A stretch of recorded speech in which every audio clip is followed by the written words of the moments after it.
Recovering the covenant.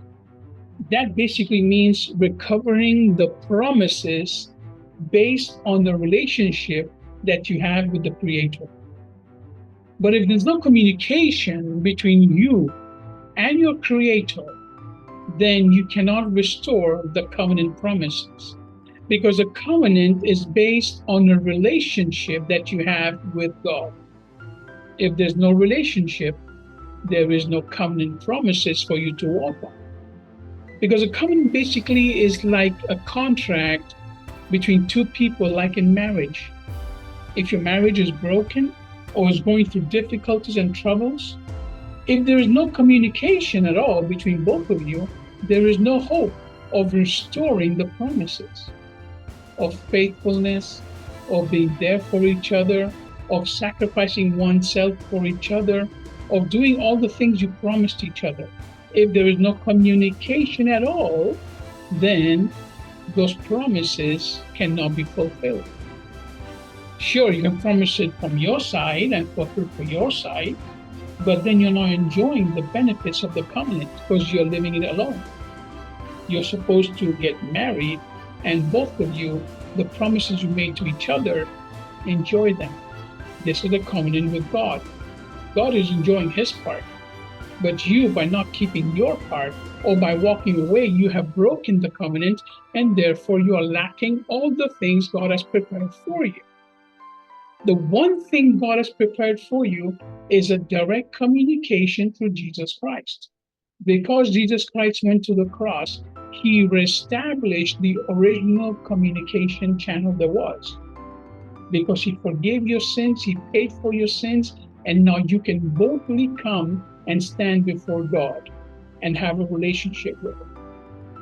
But you can walk away if you want to, which is what many of you have done. You are no longer communicating.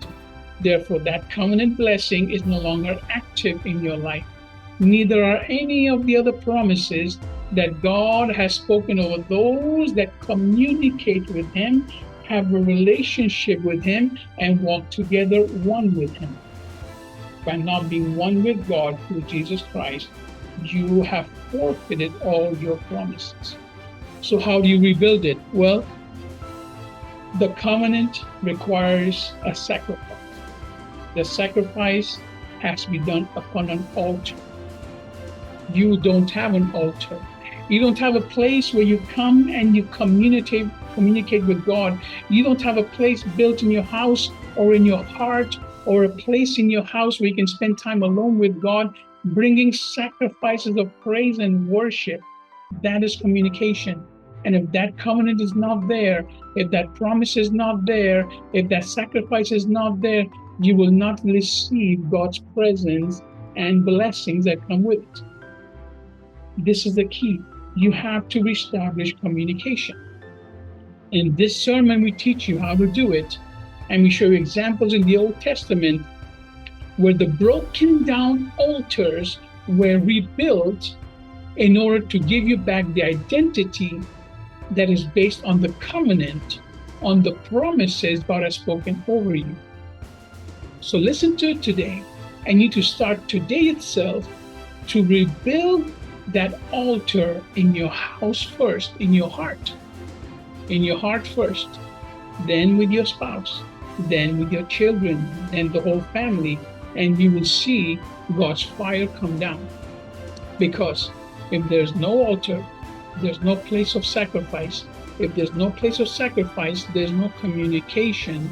No communication means God's presence cannot come there. God's fire will not fall there. And all the blessings that come with the covenant are not there right now when they should be. They have been prepared. God is waiting. He's waiting to throw down his fire upon that sacrifice, but there's no altar. Where is the altar? Build it now, right now, today. Don't delay it. And I guarantee your life will change once you reestablish your communication with your Creator, Jesus Christ. Reestablish it and start to enjoy it, because that is when the covenant, the promises he made to you are restored and they will start to get fulfilled. God bless you.